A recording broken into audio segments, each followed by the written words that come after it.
అందరికీ నమస్కారం. ముఖ్యంగా సిగాచి ఘటన జరిగి ఇవాళకి దాదాపు నెల రోజులు పూర్తిగా వస్తూ ఉంది. చనిపోయిన కుటుంబాలు ఇవాళ నెలమాసికాన్ని జరుపుకుంటూ ఉన్నారు.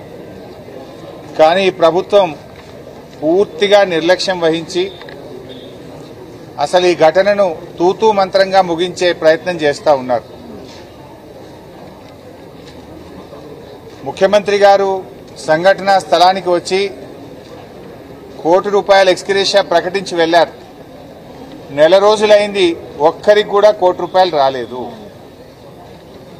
ఈరోజు ఆ చనిపోయిన కుటుంబ సభ్యుల్లో చూస్తే కొంతమంది మిస్సింగ్ ఉన్నారు.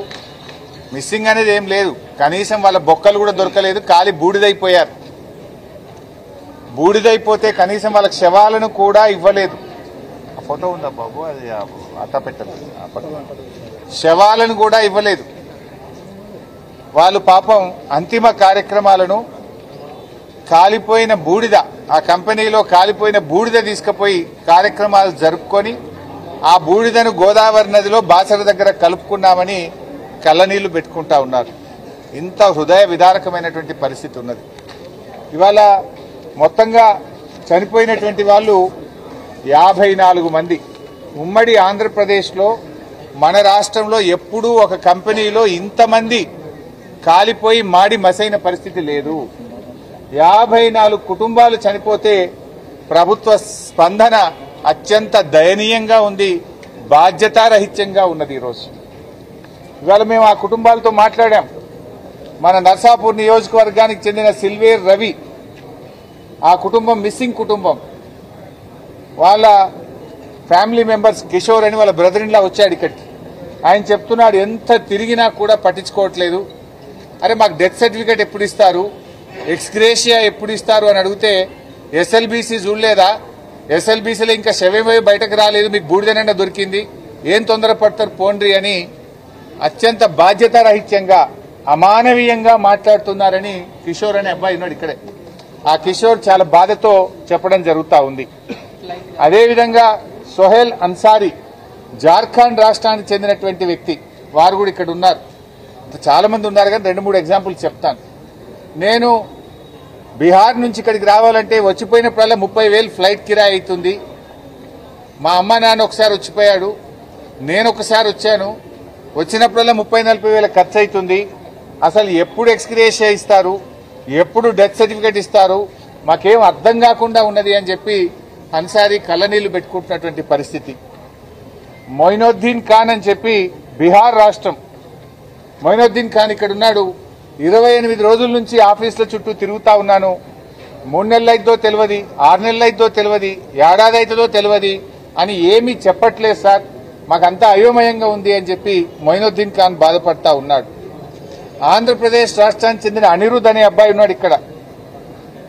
మా మీద సంతకాలు పెట్టించుకున్నారు, 10 లక్షలు మాత్రం ఇచ్చి ఏం జరిగినా మీదే బాధ్యత అని సంతకాలు పెట్టించుకున్నారు. మిగతాది ఎప్పుడు ఇస్తారు, ఎంత ఇస్తారు అంటే చెప్పట్లేదు. ముఖ్యమంత్రి ₹1 కోటి అన్నాడు.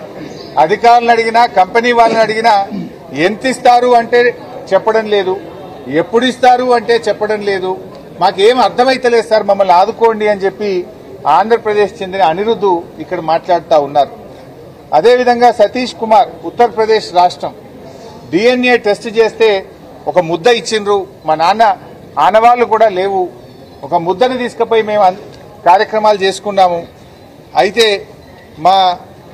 అక్కడికి వెళ్లి ఐలా అధికారి సుబ్బు గారిని కలిస్తే మెల్లమెల్లగా వస్తాయి, ఊకే తిరగద్దు అని మమ్మల్ని బాధ్యతారహిత్యంగా సమాధానాలు ఇస్తున్నారు. మాకు చాలా ఇబ్బందిగా ఉంది, మమ్మల్ని ఆదుకోండి అని ఉత్తరప్రదేశ్ చెందినటువంటి సతీష్ కుమార్ చెప్తా ఉన్నాడు. నేను ఐలా దగ్గరికి వెళ్లి అడిగాను, అక్కడ సుబ్బు అనే అధికారి ఉన్నాడు, బాధ్యతారహిత్యంగా చెప్తుండు. అడిషనల్ కలెక్టర్ని కలిశాం, ఎవరిని కలవాలో మాకు అర్థమైతలేదు, ఎవరు బాధ్యత తీసుకోవడం లేదు, మమ్మల్ని ఆదుకోండి అని చెప్పి మా దృష్టికి తెచ్చారు. అమ్మాయి సంజుదేవి ఇప్పుడే మాట్లాడింది. ఆమెకైతే ఆ చనిపోయినప్పుడు అంత్యక్రియలకు ఇచ్చిన డబ్బే తప్ప అందరికీ ఇచ్చినట్టు 10 లక్షలు కూడా రాలేదు. వాళ్ళ భర్త చోటేల్కల్, ఆయన చనిపోయారు. నేను మధ్యప్రదేశ్ రాష్ట్రం సాత్నా జిల్లా, అక్కడ ఉంటే ఇక్కడ డబ్బులు రావేమో అని అటు కుటుంబ సభ్యులను వదిలిపెట్టి నేను ఇక్కడే ఉంటున్నాను, ఒక్కదాన్ని ఉంటున్నాను, ఒంటరిగా తిరుగుతున్నాను. మాకు ₹1 రాలేదు. ఎవరి దగ్గరికి పోయినా అటుబో అంటే ఇటుబో అంటున్నారు, ఇటుబో అంటే అటుబో అంటున్నారు. కొంతమందికి 10 ఇచ్చారు, నాకు ఆ 10 లక్షలు కూడా రాలేదు, చెప్పిందేమో 1 కోటి, ఏమీ రాలేదు అని అమ్మాయి కంటతడి పెట్టుకుంటా ఉంది. అలా చాలా ఉన్నాయి. ఇంకా హరి ఉన్నారు, స్నేహరాణి ఉన్నారు, ఇంకా కొంతమంది ఆసుపత్రుల్లో వైద్యం పొందుతున్నారు. ఇలా హాస్పిటల్లో వైద్యం పొందే వాళ్ళు తీవ్రంగా గాయపడ్డ కొన్ని కుటుంబాలు ఉన్నాయి. ఆ తీవ్రంగా గాయపడ్డ కుటుంబాలకు 10 లక్షలు మాత్రమే ముఖ్యమంత్రి ప్రకటించారు. వాళ్లకు 50,000 ఇచ్చి చేతులు దులుపుకున్నారు. అసలు ఇక కొంతమంది ఇప్పుడు ఇందాక చెప్తున్నారు, ఒక అబ్బాయి హాస్పిటల్లో ఇక ఆయన నడవలేడు, నడవడానికి 2 ఏళ్లు పడుతుందో 3 ఏళ్లు పడుతుందో తెలియదు అంటున్నారు. 50,000 ఇచ్చి చేతులు దులుపుకుంటే ఎట్లా? ఈ అమ్మాయి సుష్మా, కరీంనగర్ జిల్లా జమ్మికుంటకు చెందిన సుష్మా చాలా తీవ్రంగా గాయపడ్డది. 50,000 ఇచ్చి చేతులు దులుపుకున్నారు. వీళ్ళ పరిస్థితి ఏంది? వాళ్ళ కుటుంబ సభ్యులు ఇల్లు కిరాయి ఎట్లా కట్టాలి, మేము ఎట్లా బతకాలి సార్ అని చెప్పి వాళ్ళు బాధపడతా ఉన్నారు. ఇతను పేరేంది, అభిలాష్. ఇతను 2 కాళ్ళు చచ్చుబడిపోయినాయి. ఈ కాళ్ళు లేచి నడిచే పరిస్థితి లేదు. నెల రోజులైంది. 50,000 ఇచ్చి చేతులు దులుపుకున్నారు. తీవ్రంగా గాయపడిన వాళ్లకు 50 లక్షల రూపాయలు ఇచ్చి నెల నెల వేతనం ఇచ్చి ఆ కుటుంబాలను ఆదుకోవాలని చెప్పి మేము డిమాండ్ చేస్తున్నాం. ఇచ్చింది 50,000. ఇప్పుడు చివరికి ఏం దాకా వచ్చిందంటే పరిస్థితి, పాపం ఒక ఆర్గనైజేషన్ సైంటిస్ట్ ఫర్ పీపుల్ అనే ఆర్గనైజేషన్ హైకోర్టులో కేసు వేసింది. అంటే హైకోర్టులో కేసు వేయాల్సిన పరిస్థితి ఏమొచ్చింది?